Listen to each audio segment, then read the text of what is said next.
Episode 68. Hello, thanks for tuning in to another episode of Dogman Encounters Radio. I'm Vic Cundiff, and I'll be your host as we listen to eyewitness encounters involving one of the most terrifying cryptids, Dogmen. Our guest tonight wants to go by her first name only. Christian, welcome to Dogman Encounters Radio. Thanks so much for coming. It's good to be here with you, Vic. Christian, please give us a brief bio on yourself.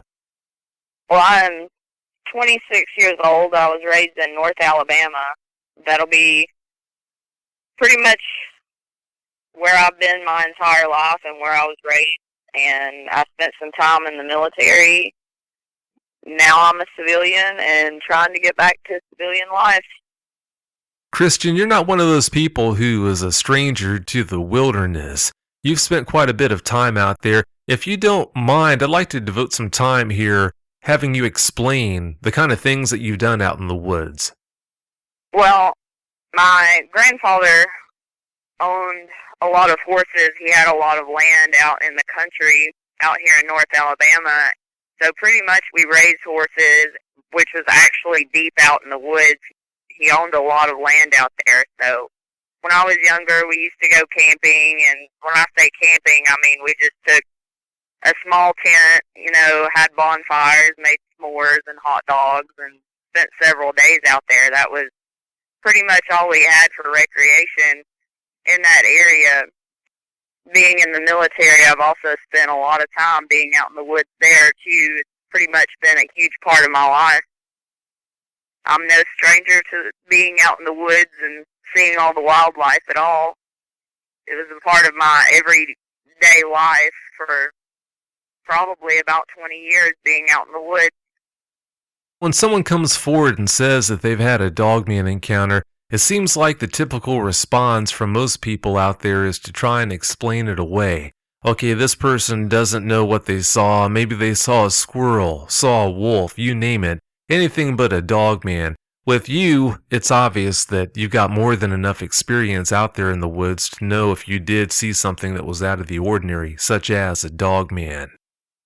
Yes, I've seen raccoons, coyotes, and deer. Pretty much those are the only larger animals that we have in this area. We have armadillos and we have rattlesnakes that you have to look out for, and I've seen it all pretty much out here that there is to see, I felt like, until I had my encounter. Yeah, if you think about it, what out there in the woods is going to look like a Dogman when it's up on its two legs doing what it's doing? Nothing. So that idea that someone had a case of mistaken identity, it just doesn't hold water. With most people, seeing a Dogman would be traumatic enough on its own, but something happened in your childhood that makes the prospect of seeing a Dogman even worse. Tell us about what happened to you. Well, when I was about 10 years old, I was with my cousin. He actually lives really close by over in the next subdivision.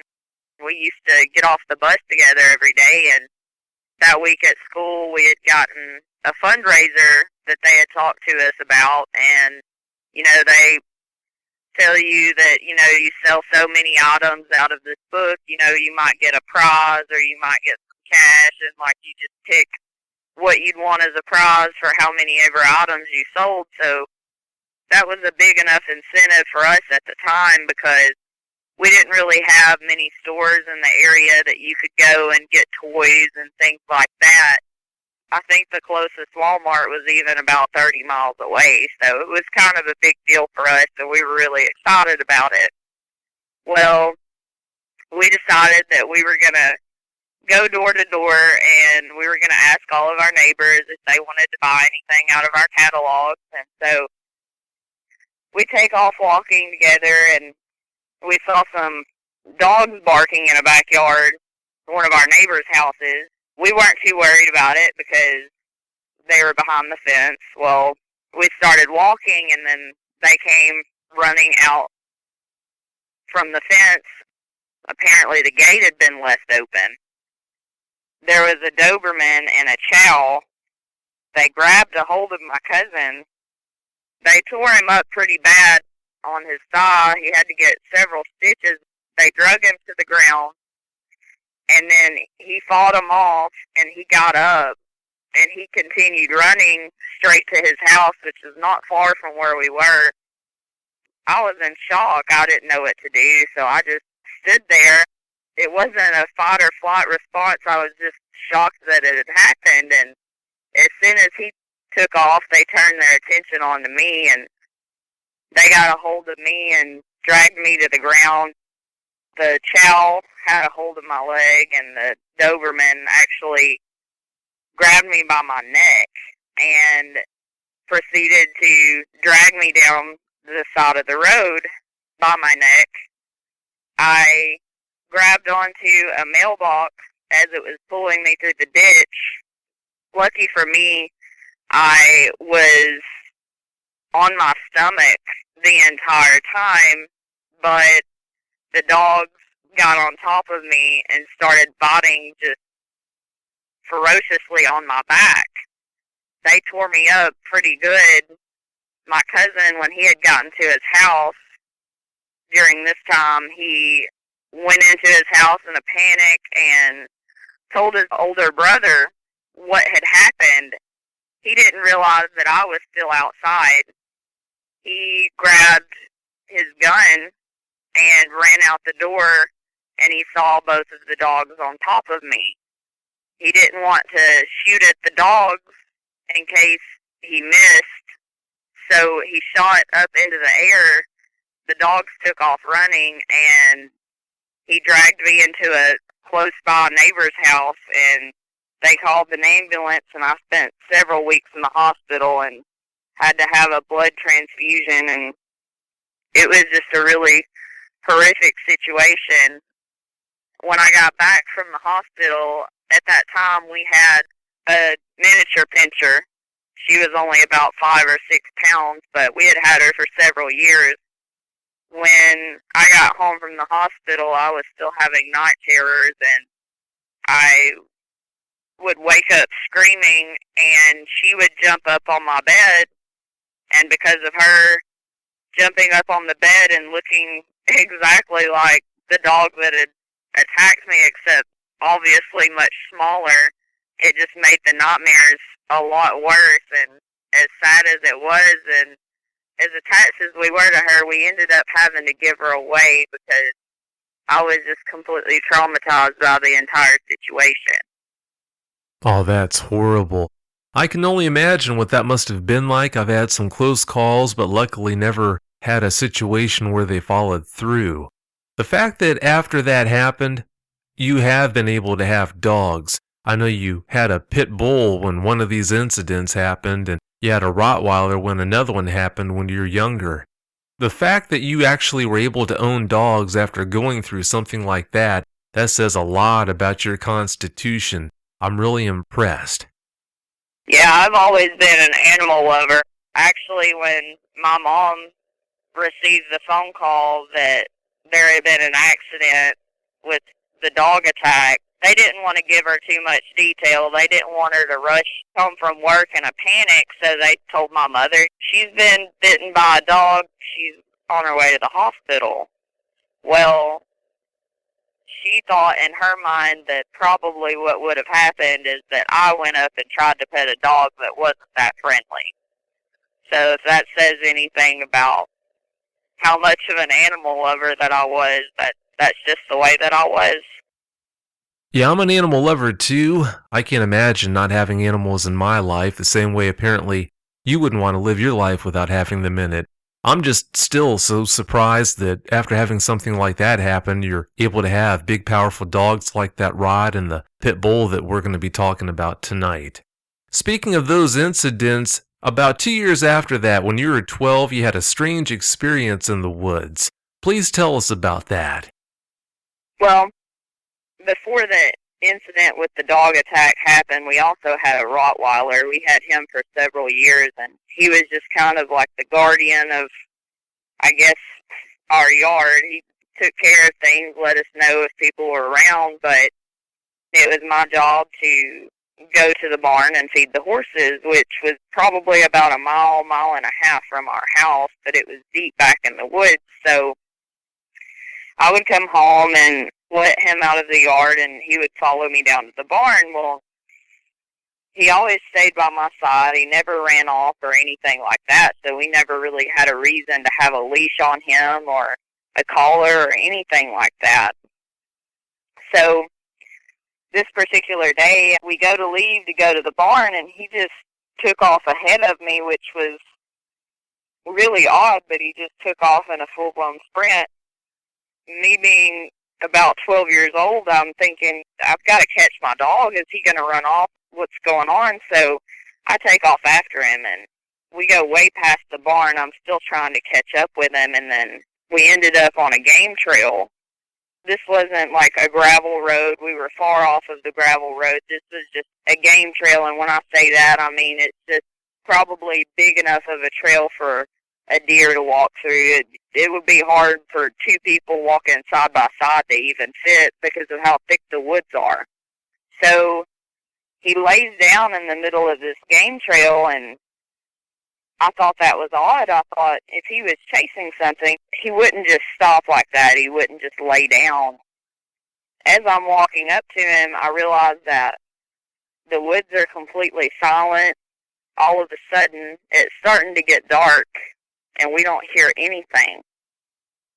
You could have probably heard a pin drop out there, but I was more worried at the time about how far we had gotten off of the main trail, because I knew the woods out there, but I wasn't quite sure of where we were. We made so many turns, and it was starting to get dark because I had followed him for probably an hour, maybe two. I'm not really sure. It was a really long time ago, but I knew that I was worried about how we would get home. Well, I finally had to pretty much pick him up because he was dead set about laying down, which was odd, but I finally got him up. I got him to start walking with me. When we start walking, there was like a ridge above us and kind of like an embankment down below us. But up on the ridge, I could hear rustling like something following us. At first, I thought it might just be a squirrel or something like that. But then I started to notice I started hearing it down on the other side on the embankment. We walked for a really long time with that going on. The hair on the back of my neck stood up, and I didn't really know why at the time, because the area that we lived in, we didn't have anything really that we had to look out for besides snakes, and coyotes usually don't come up to you, so that wasn't really anything that was in my mind at all. But it definitely felt like something was following us. Well, we keep walking. It's already dark, and I'm starting to panic. And the whole time that we were walking, we still hear what sounded like footsteps trailing us. Eventually, we got to a point where there was a clearing, and I had no idea where we were, but we decided to walk out there and try to catch our bearings, figure out where we were, and we end up in someone's backyard. We walk through their backyard up to the front, and we see a road. I realized where the road was actually several miles away from our house. The place that we lived at was so remote that even if we would have had a cell phone, we would have had no reception at all. So our only choice was just to walk. So we walked back home. Shortly after that, I'm not sure how long after that, maybe weeks, maybe months, but I got out of school and went to go feed the horses. Well, I had taken a golf cart that we had that my grandfather wasn't using at the time, and I decided that I was going to ride that to the barn and feed the horses. When I pulled up to the barn every day, the horses would hear the golf cart or us walking on the gravel road, and they would leave the pasture that they were in and come up to the barn to be fed. I guess the sound of the tires on the gravel was kind of like a dinner bell for them. So they knew to come at that point.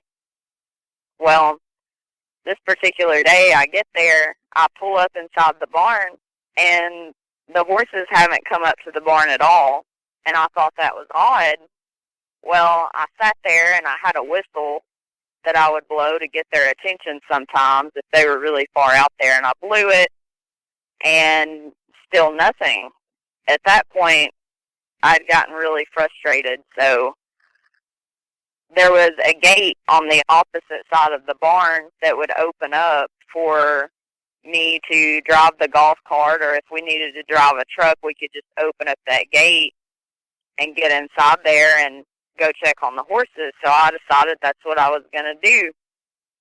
Before I backed the golf cart up, I just decided, since there were no horses around, I would go ahead and go around the side of the barn and unlock the gate, get the golf cart in there, close it back, and just go find out what was up with the horses. Well, I walk around the side of the barn and I see, crouched down in front of the gate right next to the barn, I saw what looked like a huge, huge black dog. But it looked kind of like the fur thickness of, I guess, what a German Shepherd would be, but much, much larger. I had my Rottweiler at the time, and looking at this, I just realized this is bigger than any dog that I've ever seen before. But what scared me the most was the stance that it had. Looked like a cat when it's about to pounce. It was crouched down. I never saw it stood up. I don't know much about the leg structure at all. All I knew was that this thing just looked completely massive. But it didn't look at me like, it didn't look at me like it wanted to attack me. It looked at me more like,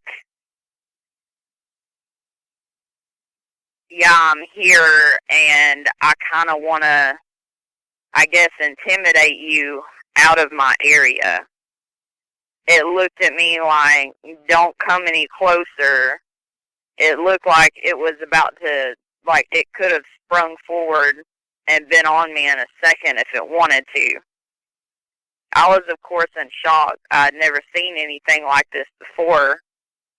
So instead of running back to the golf cart, I just slowly backed away from it, because the stance that it was in, I know how a cat or a dog operates. I know if you take off running, there's going to be a prey drive. I knew that even then, so I slowly backed away, got back into the barn, got on the golf cart, and I took off, and I went back home after that. In that area of northern Alabama, do you have any bears, or did you have any bears back then? No, there's never, as far as I've known, and even talking to my grandfather, we were actually really close, and he had told me that he had never heard of any bears being out in that area. I had told him about what I saw, and he didn't really say a whole lot about it. He didn't react quite how I wanted him to. He didn't act like he didn't believe me, but he kind of acted like, I don't really think we should be talking about this. I'm thinking because of the dog attack I had earlier, I'm thinking maybe he thought I'd blown it out of proportion, I guess. That maybe it looked bigger to me than what it really was. But nonetheless, he had told me that he had never seen or heard of anything that big being out there, and definitely not any bears. Can you describe how its head looked a little better? It looked like around the head, it looked like it had tufts of fur that stuck out, I guess, like, kind of like what a husky or a Malamute or an Akita would look. Like it's got the puffy face, or it was like block shaped, but it had like tufts of fur that stuck out on the sides, and it had the ears a lot like a German Shepherd would be. They stuck straight up, but they didn't stick off to the side. They stuck straight up. You know how a German Shepherd sometimes the way the head is shaped, sometimes they stick off like kind of at a 45-degree angle off their head. These looked more straight up than that. I saw the shoulders. Well, they weren't shoulders, but it looked like the upper body of this thing was just huge. It looked way more broad than the shoulders of my Rottweiler, and the head was probably 2 to 3 times the size of his head. And I knew by looking at it that it was something absolutely huge. At first, when I saw it, I thought bear, but the shape of the head and the body was not right for that. I've just never seen anything like that large. Of course, we had horses. I would say, compared to the size of the horses, it crouched down like that. Probably come up to about half the height, just crouched down. If that makes any sense. Ooh, that's pretty big. Yeah, that couldn't have been a good sight to see. What can you tell us about the way its muzzle looked? Well, if you think about the muzzle of a German Shepherd, it wasn't really like that. It looked longer than the muzzle of a German Shepherd, but it looked so much broader. Like if you think of the muzzle of like what a Rottweiler would be, if you stretch that out a little bit and made it more broad, it would be more of that shape, if that makes any sense. I didn't see any teeth, but I saw the muzzle and it just looked really, really broad and long.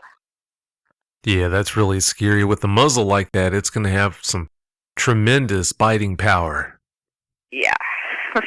You told me that when you were young, at night your family would hear something that sounded kind of like a woman screaming. What can you tell us about that? Well, with us living so close to the woods like that, we used to sit outside on the front porch sometimes, and even sometimes we would hear it from inside the house with the TV on. It sounded like a woman screaming, and it used to really scare me, especially when I was much younger, and my grandmother always just told me that that was the sound that a bobcat makes.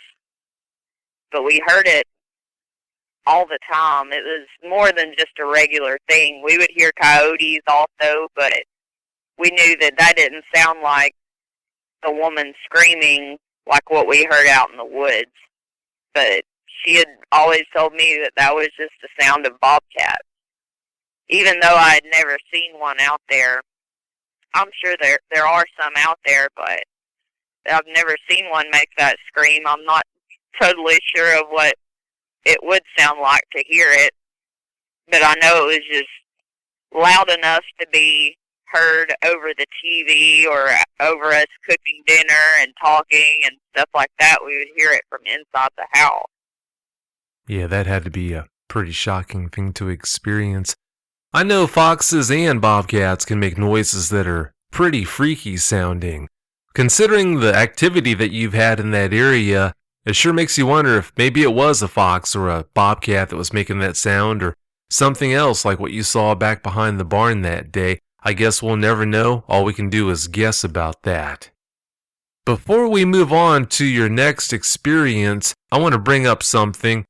Mike was our guest a few weeks ago from the Huntsville area. You said that you're pretty close to where he was talking about. Is that correct? Yes, actually now I do live in Huntsville, where This encounter that I just spoke about happened was Skyline, Alabama, off of County Road 17. In Mike's interview, he talked about Paint Rock Valley, which really got my attention because Huntsville is about 45 minutes to an hour from Skyline, and from Huntsville to Paint Rock Valley is about 20 or 30 minutes, and it's right in the middle of these two places. Ooh, so you're right in the heart of it then. Yes. For some time now, I've known that there's been quite a bit of activity in that area. It does seem like it must be some kind of a hot spot for them, unfortunately. You had an encounter in the South Huntsville area. What happened? Well, when I got out of the military, I was used to having battle buddies and people with me all the time, and once I got out, I guess I decided that I kind of wanted to be off by myself somewhere. Being so comfortable in the woods, I actually got on Craigslist and found a cabin in South Huntsville off of Ditto Landing Road.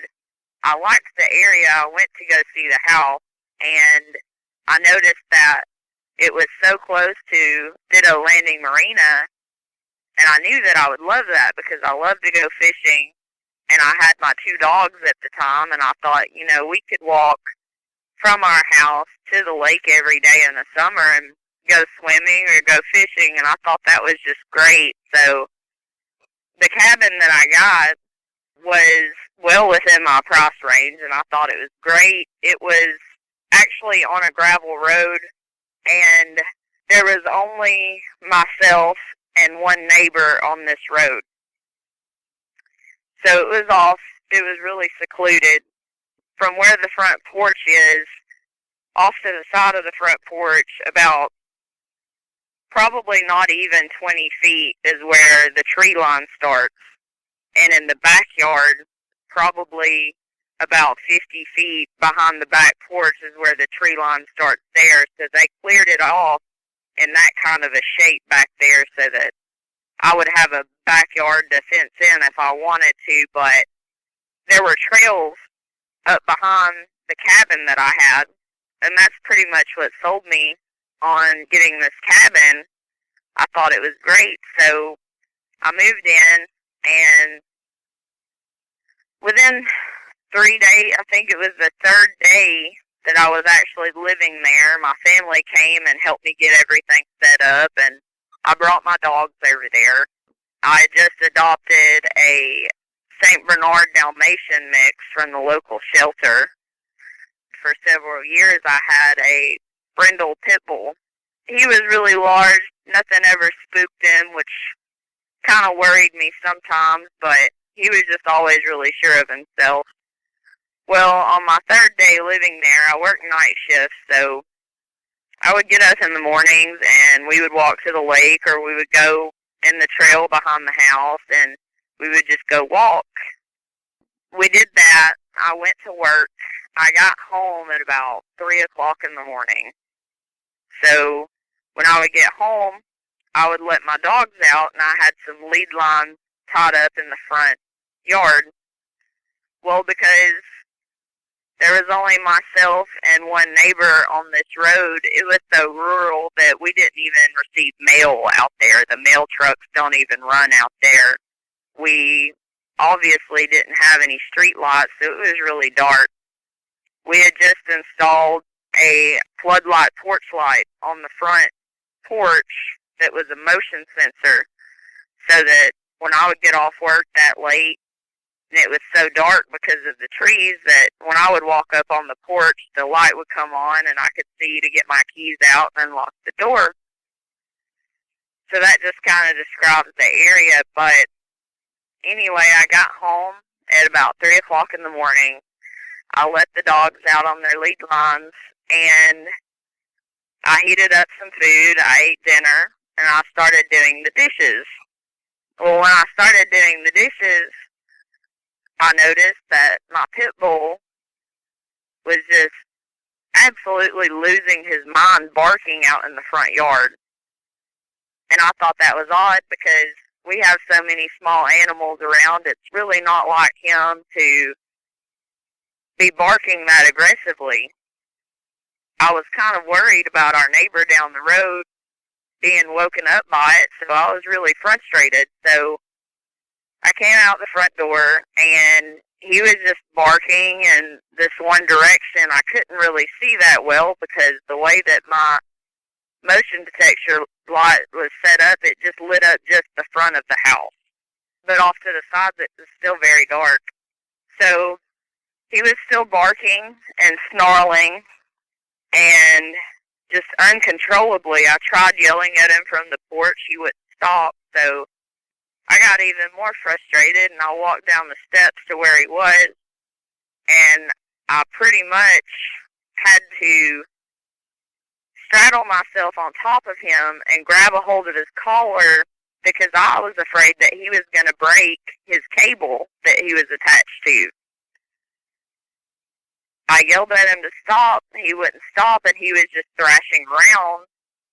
So I swatted at him several times, just, I guess, like spanking him like you would with a newspaper on his hindquarters. He just wouldn't stop it. He acted like he didn't even feel it and that he didn't care that I was there.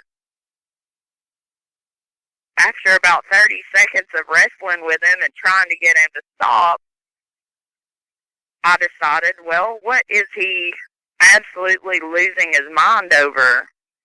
I stuck my head right above his to look in the area that he was looking at, and I saw a dark figure. And at first, when I saw it, I thought, this is a huge man in all black with a hood on, because all I could really see was the shape because of the darkness. But when I looked down at the road, I realized that it was a lot closer than what I thought it was, thus making it a lot bigger than what I thought it was. And when I looked at it, I thought, you know, I've got a friend that's about 6'11", and looking at the size of this thing, I thought, this is not a person. And it just stood there, and it looked in our direction. And if it would have been a person, I would have unhooked my dog, and I would have let him go after whoever it was, because they would have had no business being out there. But because I didn't know what it was, I ran to where my St. Bernard was, which she was hiding under the porch. I unhooked her, got her inside the house, and then I ran back out there to get my pit bull. The figure hadn't moved. It was still standing there, but slightly hunched over at that point. It was incredibly difficult to get my pit bull unhooked from his cable and hold on to his collar to drag him back inside the house, because whatever it was, he was ready to tear it apart. So I struggled with him, getting him up the stairs. It took probably all of my body strength that I had just to get him up the stairs, to get him back inside the house. And even after I got him inside, I locked the door. He was still going crazy at the front door, trying to get back out. It was just completely unnerving, because I knew that it definitely was not a man. I didn't know what it was at the time. I didn't know. I'd never heard anything about Dogman at the time. I thought, in my head, I thought maybe I saw a Sasquatch, but the way that the figure was built just wouldn't make any sense with that.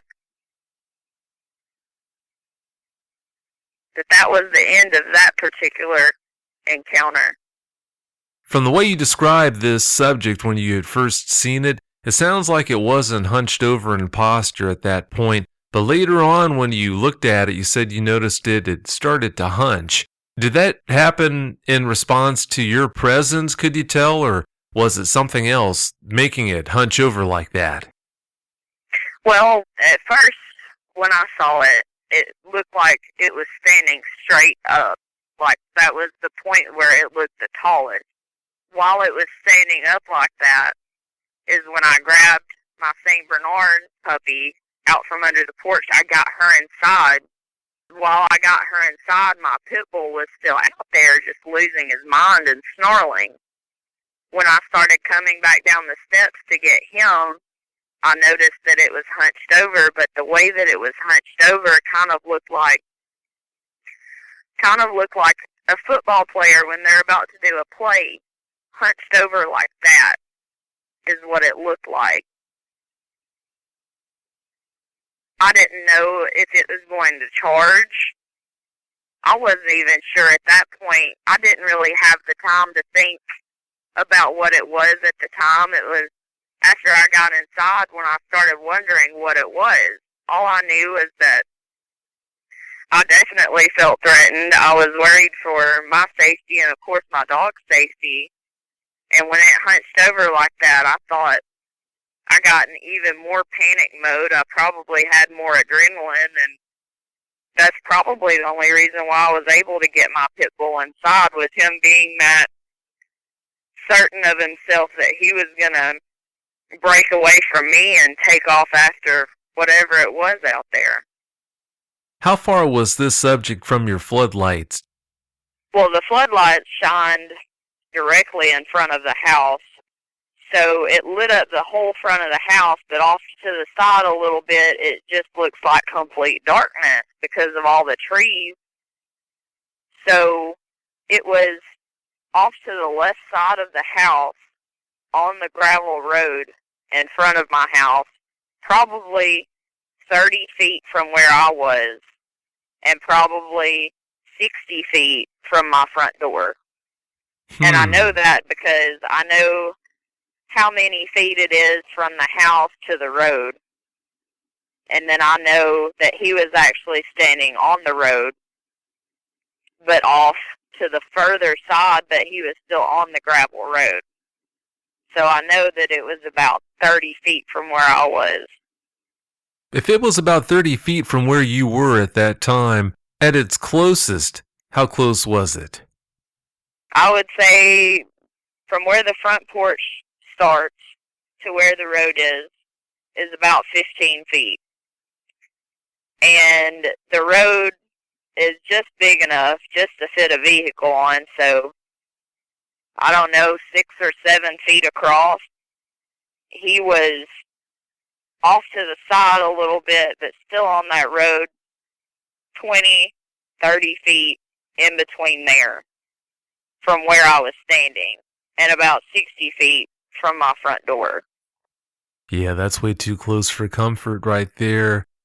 So you took the St. Bernard mix and eventually got your pit bull inside the house as well. After you made it in the house with them, what happened next? Well, as soon as I got into the house, I started wondering what it was, and then I thought, I can't believe, as much as I love my dogs, I thought, I can't believe I went back out there. I was like, I don't know what I was thinking. I, of course, love my animals, but I think just about anybody would tell you that they worry about their safety.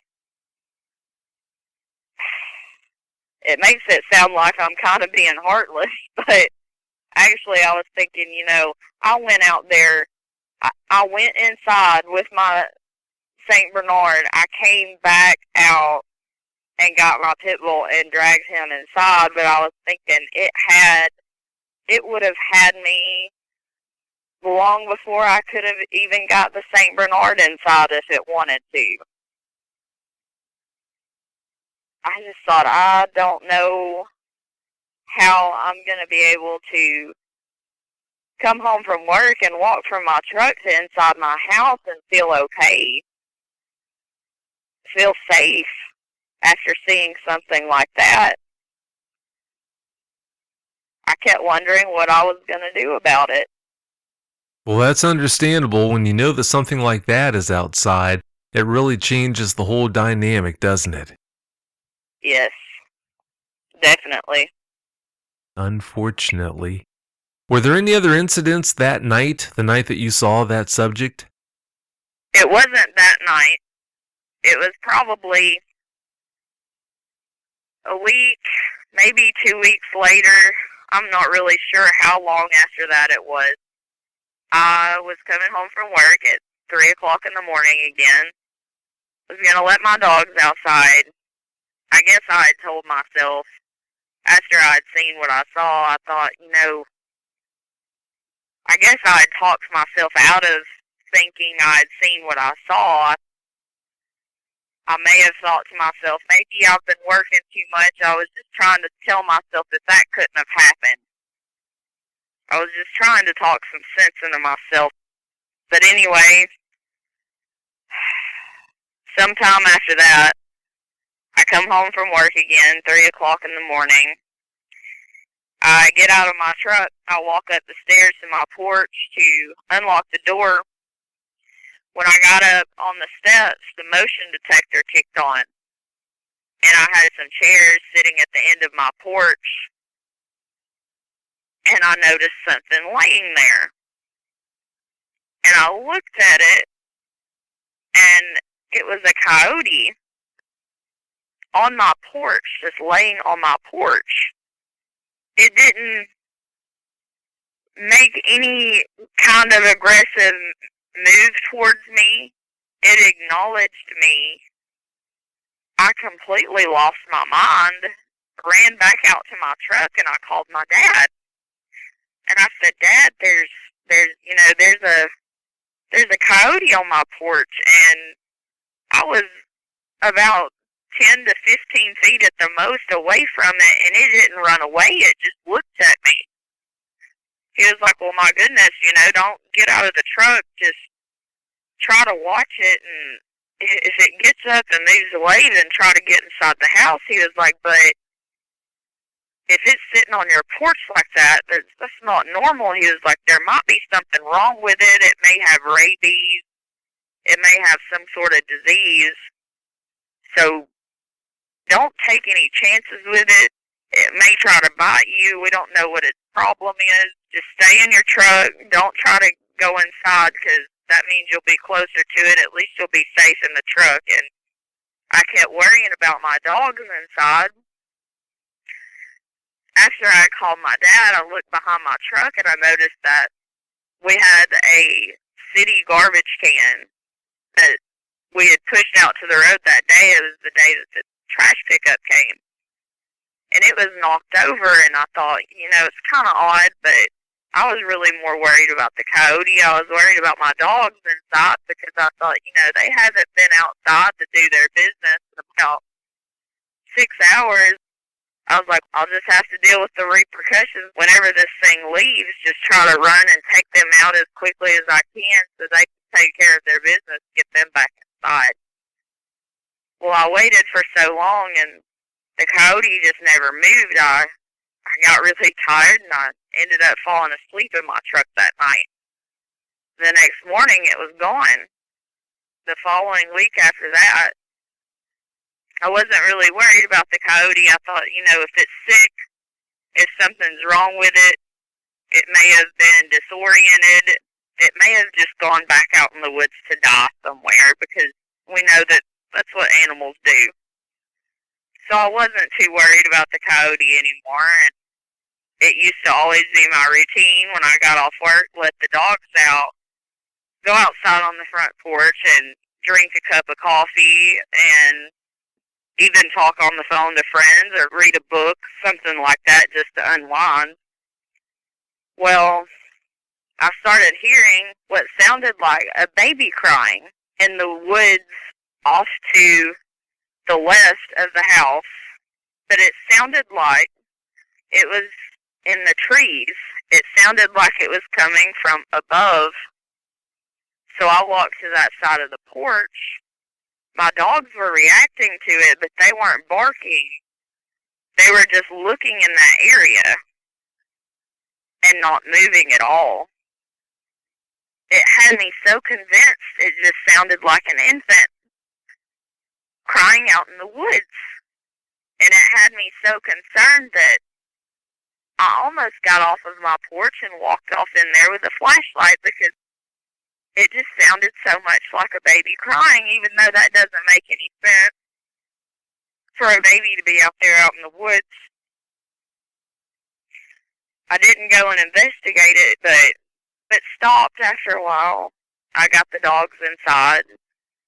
I got ready for bed. Laying in bed for a little bit, and my pit bull starts barking again, but we're inside the house at this point. He crawled up on the bed with me, and there was a window behind my bed, and he was acting like he wanted to come through that window. I could hear what sounded like footsteps. I didn't know it could be a deer or any kind of animal like that, us being pretty much out in the woods like that. But it stopped right next to my window. When it got that close that I could actually hear the footsteps, my dog stopped barking, and he just laid on the bed, and he didn't move at all. And I was thinking, is somebody outside my house? Well, I could hear the crunch of the leaves come up to the window, and it's like it stayed there, or it stopped moving, or it disappeared, because after it got up to my window, I just didn't hear it again. Did the footsteps sound like they were made by a quadrupedal animal or a bipedal one? It sounded bipedal because I almost had myself convinced that it was a person because of the way that the footsteps were. At first I thought it might have been a deer until it got closer. If you spent any time out in the woods, you know what it sounds like when you step on leaves and branches and stuff like that. You can tell when something has weight to it and when it doesn't. The way that a deer walks, it doesn't walk as heavy as a larger animal because it has 4 legs to distribute its weight onto. These sounded like something big. Like someone wearing like huge boots almost is what it sounded like, being outside my window. I didn't see anything. Obviously, I was inside the house, and I definitely wasn't going to roll the blinds up and look outside, but it was enough to disturb me enough that shortly after that I contacted my landlord, and I pretty much convinced him to switch my year lease to a 6-month lease, and I moved out of that area. I moved into the city after that. I can't say I blame you for moving out of there. You had some pretty strange activity going on there. That coyote that you saw on the front porch, I don't know why, but when dogmen are in the area where coyotes are, coyotes seem to act pretty strange. They do things like that that just defy explanation. No idea what's behind that, but it sure seems to be a pattern, and it seems to be true. Before we get out of here, there's one last incident I wanted to talk about. You mentioned something strange that happened at a liquor store in the area. Please tell us about that. At the end of Ditto Landing Road, at a cross section of Ditto Landing Road 231, there is a Windmill Beverages, which is a liquor store, right across from that intersection. And Ditto Landing Road is obviously where the marina is, and it's also a campground, so it's a wooded area, but people drive by there fairly regularly. But anyway, it was like a flash on the news that a couple had seen what looked like a bear in the dumpster at Windmill Beverages. But where the dumpster was off to the side of the back of the building. The security cameras are only faced out directly in front of the building. So it wasn't caught on camera. They said that they had seen what looked like a bear in the dumpster. The way that the street lights were, or the parking lot lights were, they didn't go off to the side of the building. They were just in the front, just like the security cameras. So I drove by there just to check it out, and I noticed that the way that the dumpster was has one of those doors on the side that you can slide open or close so you could throw trash bags in there. And then at the top, it's got one of those, I guess, plastic or fiberglass lids that when the trash comes to pick it up, they just dump it and it just automatically opens. Well, the way that the side door was, how tall it was, came up to my shoulder. I'm about 5'5", so it's pretty high up off the ground. That's where the bottom of the sliding door came to. They said that they had seen a bear in that dumpster, but nobody could believe it because there are definitely no bear in this area. The closest place that I know for sure a bear being reported was up well into Tennessee, which would probably be 2 to 3 hours from here at least. And so I just found it really odd that they would say that they had seen a bear in that area, and not only that, but on a main highway. Yeah, that is kind of strange. Since no one was able to identify what it was, I guess we'll never know, but it sure does make you wonder. Well, Christian, do you have any closing comments you'd like to share?